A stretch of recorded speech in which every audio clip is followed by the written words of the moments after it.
ideas. Our initiatives are not top-down, they come from individual teachers, and we want to draw upon the creativity of our faculty and our students. Some ideas are going to be wildly successful and be operationalized. A few may last only several years and be great for that particular generation. A couple may fail, and we have to factor in the possibility of failure. We need to take the risk necessary to encourage fresh ideas.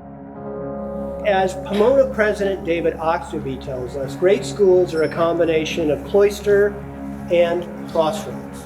The cloister, classrooms and stages and fields and gyms, and by crossroads he means that world beyond the gates of a campus.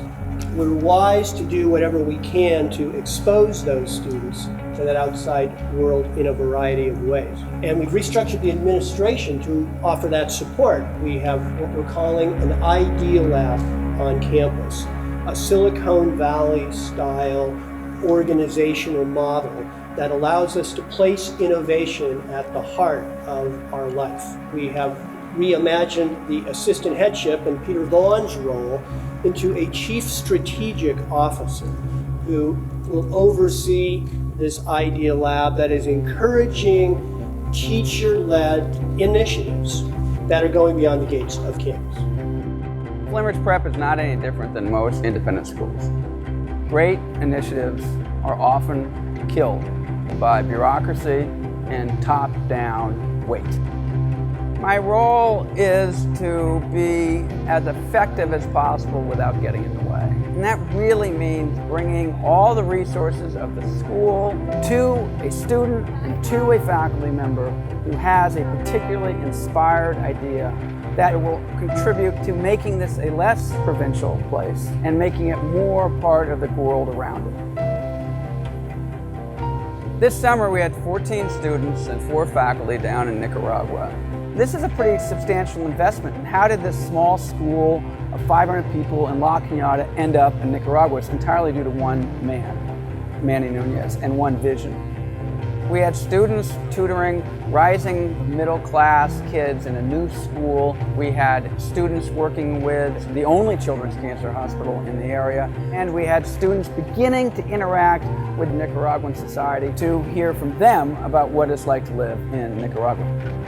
The success in Nicaragua is largely based on the authenticity of the experience. Nicaragua was the global long cast that inspired us to think profoundly about what we're doing locally with Los Angeles. As we get more involved with Los Angeles, that will only inspire us to be even more creative and engaged with Nicaragua. I see them as having a relationship not dissimilar from a picture in a frame. Once engaged at that organic level, it only became really obvious that we needed to do the same thing with community service. We had to retool community service so it reflected what we were already doing so organically in the greater LA and Nicaragua experiences.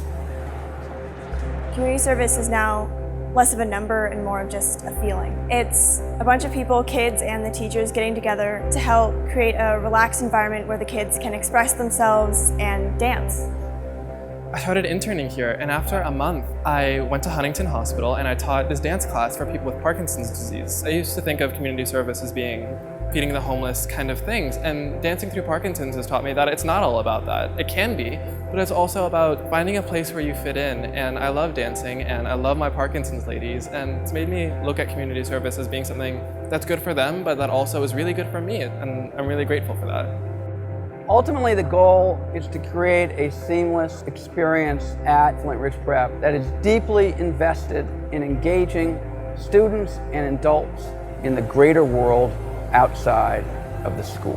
Whether it's all the way in Central America, whether it's just next door in East LA, or whether it's through community impact projects, our goal is to bring as many constituencies as possible into the Flint Ridge experience so that students, when they graduate, they've graduated with some sense of being a world citizen.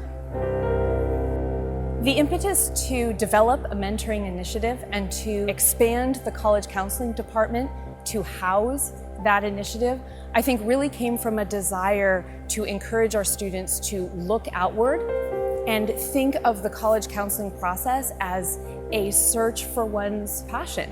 And we have a generous community and a student body that's very curious. We spoke to the alums, we spoke to students, we spoke to families, and we spoke to teachers. So many of PREP's alums are doing exciting, valuable contributions in the community and the workforce, and they wanted to come back and share it. And the students said, we'd love to hear from them.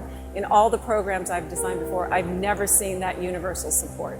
A great example of mentoring is this video where Rob Henry from our class of '98 is mentoring Merritt Campbell from our class of 2012 to produce all this footage. We think it's increasingly vital that our students have great experiences beyond. And so when they graduate, we want them to be comfortable with every aspect of this campus and every aspect of the world.